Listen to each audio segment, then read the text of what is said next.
Shalom, selamat malam Bapak Ibu Saudara yang dikasihi Tuhan. Kembali kita dipertemukan dalam sapaan malam kita pada malam hari ini. Apa kabarnya Bapak Ibu Saudara? Saya harap kita semua saat ini ada dalam keadaan yang baik, dalam keadaan yang sehat. Sebelum kita membaca dan merenungkan firman Tuhan, mari kita bersatu di dalam doa. Sungguh kami mengucap syukur kepada-Mu ya Allah, karena berkat penyertaan Tuhan terus kami rasakan hingga saat ini. Kami bersyukur Tuhan ketika Tuhan boleh menuntun kami, menyertai kami dalam setiap aktivitas kami dalam satu hari ini. Dan ketika malam hari ini Tuhan kembali menggerakkan hati kami untuk datang ke hadirat Tuhan, untuk membaca dan merenungkan firman Tuhan.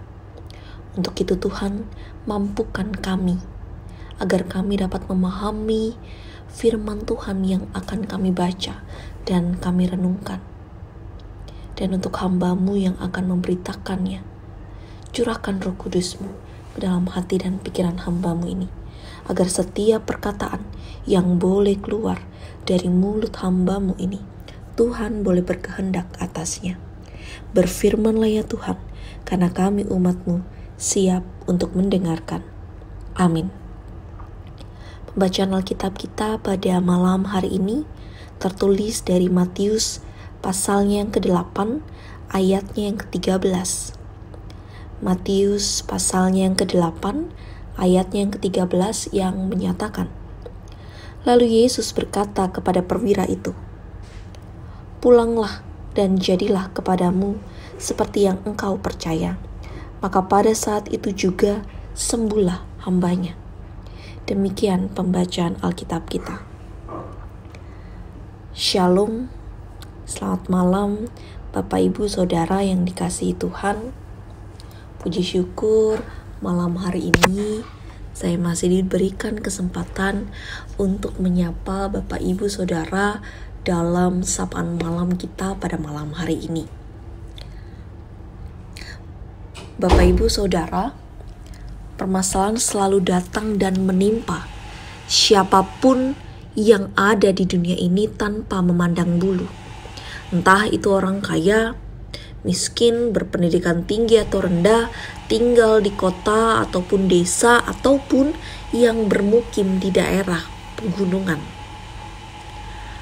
Berbagai upaya telah dan pastinya diusahakan oleh setiap orang untuk mencegah dan menanggulanginya.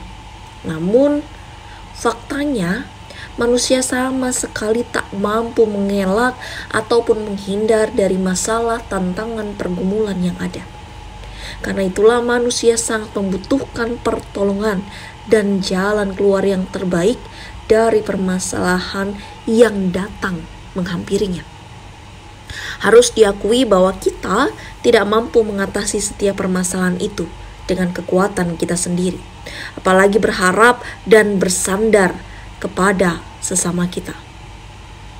Namun Alkitab menyatakan pada Yeremia pasalnya yang ke-17 ayatnya yang ke-5 dikatakan, terkutuklah orang yang mengandalkan manusia, yang mengandalkan kekuatannya sendiri, dan yang hatinya menjauh daripada Tuhan. Dan begitu juga dalam kesaksian kehidupan kita. Sebagai manusia biasa, sebagai ciptaan Tuhan, kita tidak bisa menyelesaikan masalah kita sendiri hanya dengan mengandalkan kekuatan manusia. Masih ada satu jalan keluar dan sumber pertolongan. Asal kita mau datang kepada Juru Selamat, yaitu Yesus Kristus. Dan dalam perikop yang kita baca pada malam hari ini, ada kisah mengenai seorang perwira yang sedang mengalami persoalan, yaitu hambanya sedang terbaring sakit karena lumpuh. Perwira itu membuat keputusan untuk datang dan meminta pertolongan kepada Yesus. Yesus pun tergerak hatinya untuk menolong. Padahal sebelumnya Yesus tidak pernah bertemu dengan perwira itu. Yesus sebelumnya tidak mengenal perwira itu. Namun dengan kesungguhan iman, kesungguhan hati, niat dari sang perwira, Yesus pun tergerak hatinya untuk menolong. Akhirnya hamba perwira itu mengalami kesembuhan. Dan dari kisah perwira yang datang kepada Yesus untuk meminta kesembuhan dari Yesus Kristus atas hambanya yang sakit, ada 3 faktor penting yang dimiliki perwira itu sehingga Yesus memperhatikan dan menjawab permohonannya. Dan tindakan yang dilakukan oleh perwira itu yang mau kita contoh pada malam hari ini.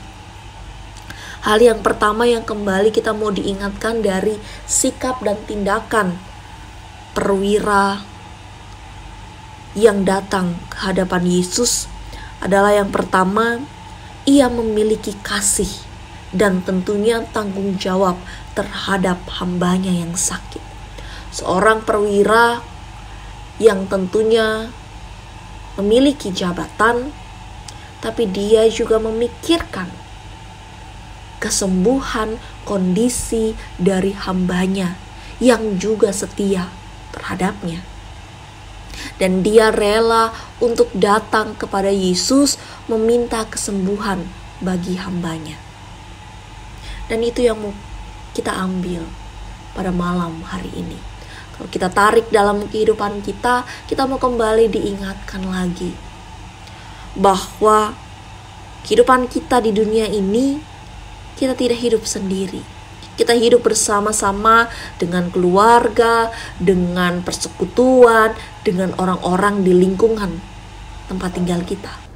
Dan untuk itu ketika kita hadir bersama dengan orang-orang lain, maka kita pun kembali diingatkan untuk terus memiliki kasih kepada orang-orang yang ada di sekeliling kita. Kita memiliki bukan hanya simpati, tetapi melalui tindakan dari perwira itu, dia memiliki empati, memiliki tindakan nyata. Hal yang kedua yang kembali kita mau diingatkan melalui sikap dari sang perwira ialah ia memiliki kerendahan hati. Terbukti kalau kita baca secara keseluruhan perikop ini, ketika Yesus hendak datang ke rumahnya untuk menyembuhkan hambanya, dia justru berkata, "Tuhan, aku tidak layak menerima Tuhan di dalam rumahku." Tuhan sangat mengasihi orang yang rendah hati, tapi membenci orang yang congkak. Dan dari tindakan perwira ini kita mau kembali diingatkan. Apapun jabatan kita, apapun status sosial kita, di mata Tuhan kita adalah sama. Untuk itu, mari Bapak Ibu Saudara, kita mau kembali diingatkan untuk terus memiliki kerendahan hati. Hal yang ketiga yang kembali kita mau diingatkan dari sikap dan tindakan sang perwira, ia memiliki iman yang besar. Perwira itu mengatakan bahwa Tuhan Yesus tidak perlu datang ke rumahnya, tapi cukup sepatah kata saja yang diucapkan Tuhan, dia mengimani bahwa itu sanggup menyembuhkan hambanya. Untuk itu, mari Bapak Ibu Saudara yang dikasihi Tuhan, miliki iman yang besar seperti perwira. Allah saja dapat menciptakan kita. Begitu juga ketika kita diperhadapkan dengan masalah, Dia juga pasti mampu menyertai kita untuk menyelesaikan setiap pergumulan, setiap tantangan yang ada dalam kehidupan kita. Tuhan Yesus yang akan memampukan kita bersama untuk terus menjadi alatnya dalam karya keselamatan di dunia. Amin. Mari kita bersatu di dalam doa. Bapa di dalam surga, kami datang ke hadirat Tuhan mengucap syukur untuk setiap penyertaan Tuhan dalam kehidupan kami. Kami mengucap syukur hari ini kami kembali diingatkan untuk memiliki sikap rendah hati, dan tentunya kami menaruh kepercayaan, menaruh iman kami hanya kepada Tuhan. Untuk itu Tuhan, ingatkan kami dan mampukan kami untuk menerapkan firman Tuhan ini dalam kehidupan kami sehari-hari. Malam hari ini kami mau berdoa, menyatukan hati kami untuk saling mendoakan satu dengan yang lainnya. Kami mendoakan untuk saudara-saudara kami yang saat ini dalam kelemahan tubuh, Tuhan mau kuatkan, Tuhan mau pulihkan mereka. Untuk mereka yang saat ini dalam pergumulan, Tuhan mau menyertai mereka, memampukan mereka untuk dapat keluar dari setiap pergumulan yang ada. Dan kami juga mengingat Tuhan, ketika kami dalam dunia ini tidak hanya ada dalam persekutuan umat percaya, tapi kehidupan kami juga ada dalam lingkungan masyarakat. Mampukan kami untuk kami boleh menopang setiap apa yang boleh diputuskan oleh pemimpin-pemimpin di tempat kami masing-masing. Untuk itu kami berdoa untuk para pemimpin kami, baik mereka yang ada di pusat maupun mereka yang ada di daerah. Tuhan mau berikan hikmat kebijaksanaan.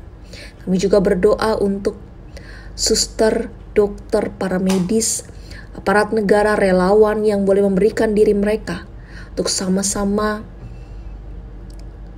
membantu, menyembuhkan, menyelesaikan masalah pandemi COVID-19 ini. Tuhan jaga, Tuhan berikan kekuatan dan kesehatan bagi mereka. Bapa di dalam surga, kami mau menyerahkan istirahat malam kami ini ke dalam tangan kasih Tuhan. Jaga dan pelihara kami, sehingga esok hari kami boleh kembali melanjutkan aktivitas yang Tuhan masih percayakan kepada kami. Ini doa syukur dan harapan kami Bapa, di dalam nama Anak Yesus Kristus Tuhan dan Juru Selamat kami berdoa. Amin. Demikian sapaan malam kita pada malam hari ini. Dan malam hari ini saya pamit untuk melanjutkan tugas dan pengutusan saya di Immanuel Pekanbaru. Tuhan Yesus tetap menjaga dan menyertai kita semua. Tuhan Yesus memberkati kita.